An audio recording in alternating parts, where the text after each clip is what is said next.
La France ne cédera pas. Emmanuel Macron vient de faire une déclaration forte qui ébranle la politique européenne. Le président français a affirmé qu'il s'opposerait fermement à l'accord s'il était imposé, malgré la pression croissante de l'Union européenne. Que se passe-t-il réellement en coulisses? Qui exerce ces pressions? Et quelle sera la position de la France dans cette confrontation?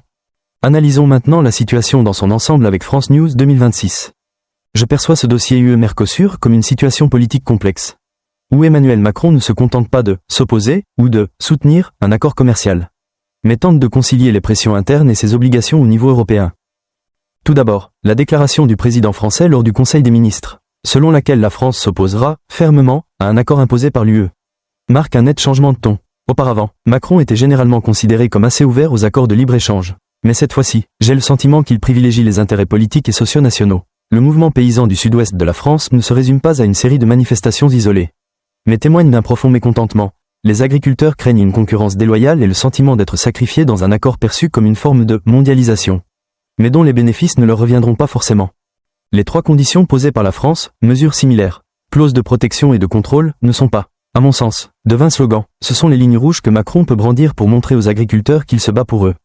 Que l'agriculture française n'est pas désavantagée par rapport aux produits du Mercosur, où les normes environnementales et de production sont souvent considérées comme inférieures à celles de l'Europe. Son affirmation selon laquelle ces trois conditions ne sont pas assez claires est une manière légitime de gagner du temps, plutôt que de rejeter purement et simplement l'accord. Le soutien de l'Italie, et notamment la déclaration de la première ministre Giorgia Meloni selon laquelle une signature, dans les prochains jours, serait prématurée, a des implications politiques importantes. Je crois que Macron comprend que la France ne peut pas se dresser seule contre l'ensemble de l'appareil européen. Avec l'Italie à ses côtés, la position de la France est moins isolée et pèse davantage dans les négociations.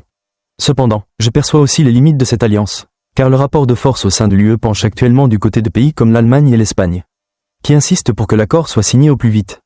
Ce qui me frappe le plus, c'est cette impression de course contre la montre. Le 20 décembre, date prévue pour la signature à Foz do Iguaçu, approche à grands pas. Macron semble conscient que la possibilité d'un report complet est infime. Sa stratégie n'était donc pas de perturber le processus, mais d'accroître la valeur politique d'une signature précipitée, si l'UE ignorait les préoccupations de la France.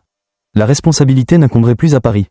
En résumé, de mon point de vue, Emmanuel Macron adopte une stratégie plus défensive qu'offensive. Il cherche à préserver son image auprès des agriculteurs français, à maintenir sa position au sein de l'UE et à éviter de donner l'impression de céder aux pressions de Bruxelles. Quel que soit le dénouement, ce feuilleton UE-Mercosur met en lumière une chose essentielle. Le commerce international n'est plus une simple question économique, mais un enjeu politique délicat où chaque décision peut bouleverser l'équilibre des pouvoirs au sein de la nation. Merci d'avoir suivi France News 2026. Nous vous souhaitons, ainsi qu'à vos proches, une bonne santé et beaucoup de sérénité au quotidien. À bientôt pour une nouvelle émission.